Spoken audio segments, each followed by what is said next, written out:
أعوذ بالله من الشيطان الرجيم بسم الله الرحمن الرحیم۔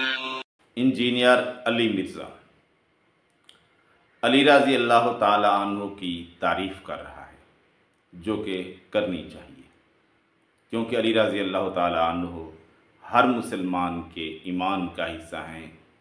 لیکن ایک بات ایسے لوگ بھلا دیتے ہیں کہ ہم علی رضی اللہ تعالیٰ عنہ سے کیوں محبت کرتے ہیں؟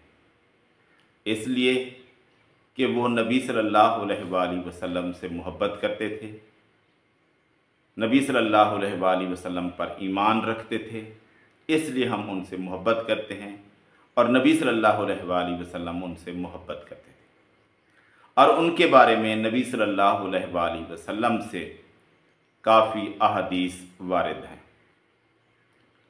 اسی طرح اور صحابہ کے بارے میں بھی نبی صلی اللہ علیہ وآلہ وسلم نے احادیث فرمائی ہے۔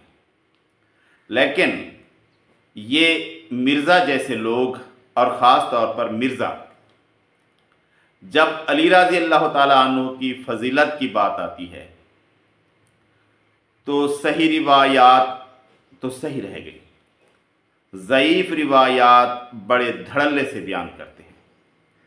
لیکن جب کسی اور صحابی کی بات آ جائے، اور خاص طور پر معاویہ رضی اللہ تعالیٰ عنہ کی بات آ جائے، تو پھر یہ صحیح احادیث بھی بیان کرنا چھوڑ دیتے ہیں، وہ بھی بیان نہیں کرتے۔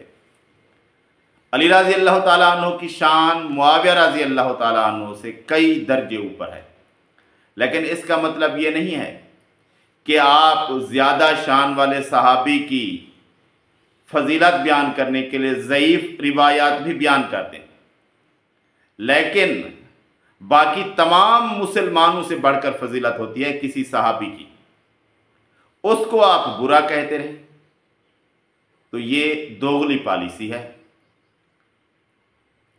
انجینئر مرزا علی رضی اللہ تعالیٰ عنہ کی فضیلت بیان کرتے ہوئے کہتا ہے کہ حدیث طاہر ہے کہ نبی صلی اللہ علیہ وآلہ وسلم انتظار میں بیٹھے ہیں کہ کوئی شخص آئے اور میرے ساتھ یہ پرندہ کھائے، اور اللہ تعالیٰ سے دعا کرتے ہیں کہ اے اللہ اس شخص کو بھیج دے جو تجھے سب سے زیادہ محبوب ہو، اور علی رضی اللہ تعالیٰ عنہ پھر آئے۔ نبی اسلام کے پاس ایک بھونا ہوا پرندہ لایا گیا۔ اس حدیث کے 30 سے زیادہ طرق موجود ہیں حدیث کی کتابوں میں۔ تو نبی اسلام نے کہا کہ اے اللہ میرے پاس تو نے وہ بندہ بھیجنا ہے جو تجھے اپنی مخلوق میں سب سے بڑھ کر محبوب ہے، کہ میں اس کے ساتھ بیٹھ کے بھونا ہوا پرندہ کھاؤں گا۔ تو حضرت علی آ گئے۔ یہ اسے حدیث طائر کہا جاتا ہے، پرندے والی حدیث، یہ حضرت علی کے لیے ڈومیننٹ ہے۔ اس روایت کی کوئی سند بھی صحیح نہیں ہے۔ ہاں، متاخرین نے جیسے ایک فارمولہ نکالا ہے، ضعیف پلس ضعیف پلس ضعیف از ایکول ٹو حسن یا صحیح، اس فارمولے کے تحت متاخرین میں سے کچھ لوگوں نے اسے حسن درجے کا کہہ دیا ہے۔ تو اس کا مطلب یہ تو نہیں ہے کہ آپ ادھر صحیح روایات کو نہیں مانتے اور ادھر ایک ضعیف روایات کو بیان کر رہے ہیں۔ معاویہ رضی اللہ تعالیٰ عنہ کی فضیلت میں صحیح بخاری کے اندر روایت موجود ہے، اور ابن ماجہ میں بھی ہے، باقی کتابوں میں بھی موجود ہے، جس کے اندر ان کے لیے جنت واجب ہونے کی بشارت دی گئی ہے۔ تو ان کے خلاف یہ دھڑلے سے بات کرتے ہیں۔ کیا وہ صحابی رسول نہیں ہیں؟ کیا ان کے لیے نبی صلی اللہ علیہ وآلہ وسلم کی یہ بشارت نہیں ہے کہ ان کے لیے جنت واجب ہو گئی ہے؟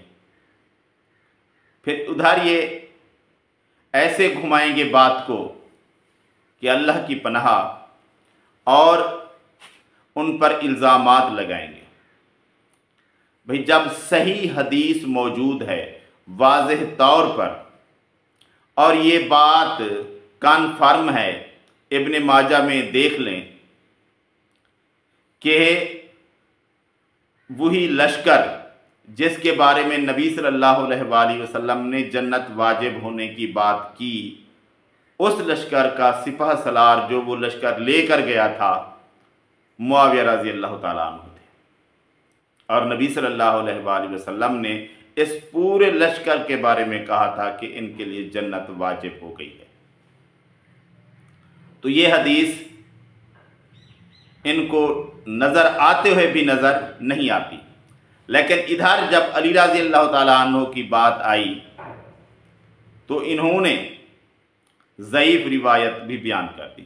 علی رضی اللہ تعالیٰ عنہ کی شان اس سے بہت بلند ہے کہ ان کی شان بیان کرنے کے لیے آپ ضعیف روایات کا سہارا لیں۔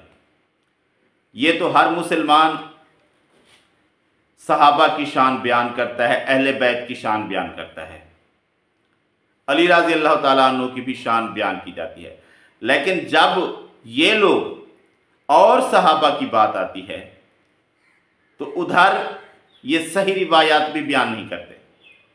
آخر کیوں اتنا بغض صحابہ کے ساتھ؟ اس کی کیا وجہ ہے؟ اس کی وجہ جیسے کہ پہلے سے کہتے آئے ہیں محدثین، زندیقیت ہے کہ تمہیں نبی کے صحابہ سے بغض ہے، اس لیے تم یہ کرتے ہو کہ نبی کی صحیح حدیث بھی نہیں ماننے کو تیار تم لوگ۔ جب نبی صلی اللہ علیہ وآلہ وسلم کی صحیح حدیث آ گئی تو پھر وہ تم کیوں نہیں بیان کرتے؟ پھر تم صحابہ کے خلاف باتیں کیوں کرتے ہو؟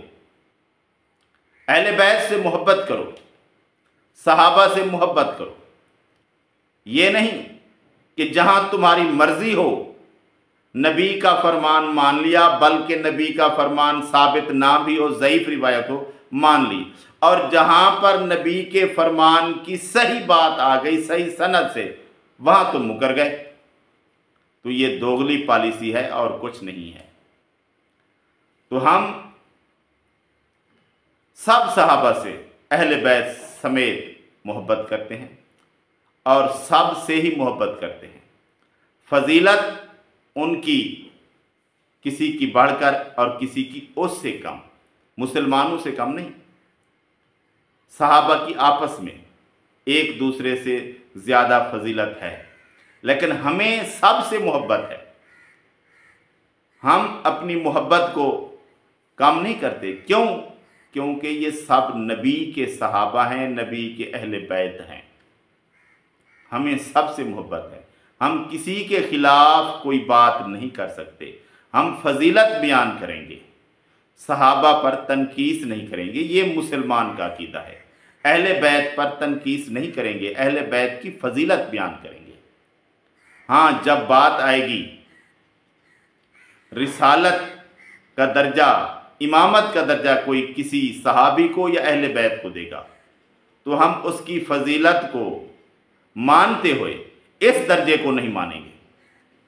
اور اگر کوئی کسی صحابی کو، کسی شخص کو، کسی اہل بیت کے فرد کو اللہ تعالیٰ کے مقام تک اٹھانے کی کوشش کرے گا تو پھر ہم اس سے روکیں گے، اس بات کا انکار کریں گے، لیکن اس سے مراد یہ نہیں ہے کہ ہم صحابہ یا اہل بیت کو نہیں مانتے۔